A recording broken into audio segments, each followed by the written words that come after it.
ચલો અને આપણે બજેટ આવી ગયું છે અને ન્યૂ ટેક્સ સ્ટ્રક્ચર સમજવું ઘણું જરૂરી છે અને કઈ રીતના ટેક્સ લાગશે એ બધી આપણે ચર્ચા કરીશું. હું છું પ્રીતિ દલાલ અને મારી સાથે જોડાઈ રહ્યા છે નિમિત્ત કન્સલ્ટન્સીના નિતેશ બુદ્ધદેવ, જે આપણા માટે સિમ્પ્લિફાઈ કરશે.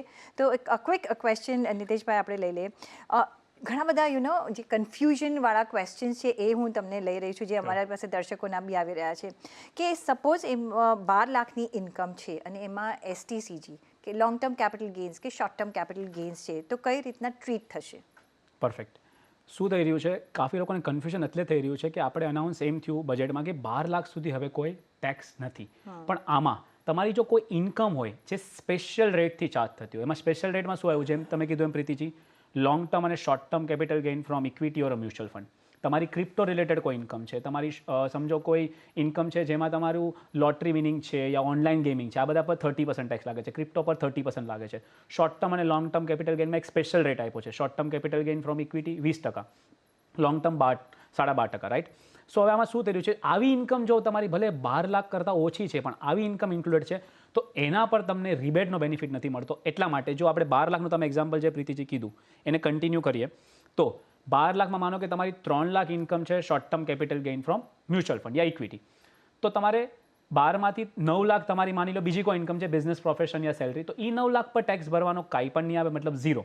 બટ જે તમારી 3 લાખ, 12 લાખમાંથી જે 3 lakh short term capital gain from equity છે, એના પર તમારે 20% પ્લસ 4%નો જે સેસ છે એટલે 20.8% ટેક્સ ભરવો પડશે અને લગભગ આવે છે 60 to 400. તો 12 લાખમાં જો આવી કોઈ ઇન્કમ જોડાયેલી છે તો એના પર પાક્કું ટેક્સ લાગશે, એના પર તમને રિબેટનો બેનિફિટ નહીં મળે.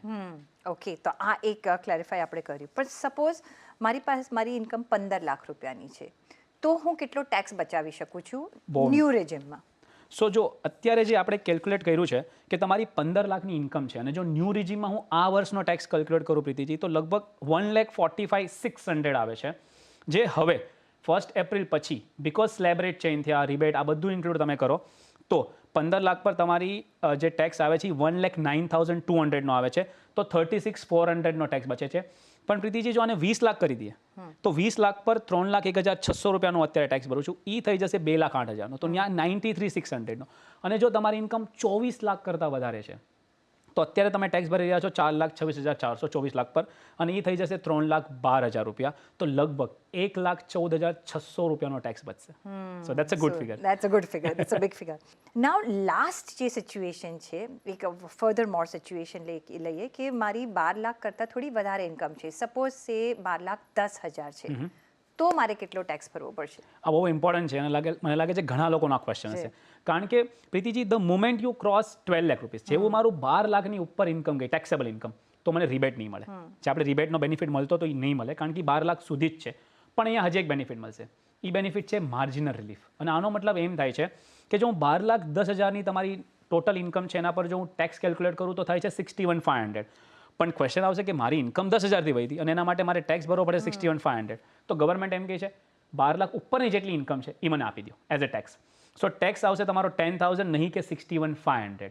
એટલે કે તમારી ઇન્કમ સમજો 12,50,000 છે તો ટેક્સ આવે છે 67,500નો, પણ મારી ઇન્કમ તો ખાલી 50,000થી વધી હતી પણ મારો ટેક્સ વધી ગયો 67,500, તો ગવર્મેન્ટ એમ કહે છે 50,000 આપી દો, 67,500 નહીં આપો, તો આને કહેવાય છે માર્જિનલ રિલીફ. આ તમને મળશે લગભગ 12,70,000 સુધી. એનાથી વધારે ગયા તો આ પણ નહીં મળે, કારણ કે 12,70,000 ઉપર તમારો પ્રીતિજી ટેક્સ આવે છે લગભગ 70,500 રૂપિયા તમારું ટેક્સ આવે છે. તો ગવર્મેન્ટ શું કહે છે કે 70,000 અમને આપી દો. So this is how marginal relief works. તો આનો બેનિફિટ જરૂર લેવો જો તમારી ઇન્કમ 12,70,000 સુધી છે. તો 12,70,000 સુધી છે તો પણ તમે વિન વિન સિચ્યુએશનમાં બની શકો છો ન્યૂ ટેક્સ રેજિમમાં. પણ એની ઉપર હોય તો મે બી તમારે ઓલ્ડ રેજિમ જોવું જોઈએ ને તમારે કેટલા તમે રિબેટ કે ડિડક્શન્સ એમાં ક્લેમ કરી શકો છો.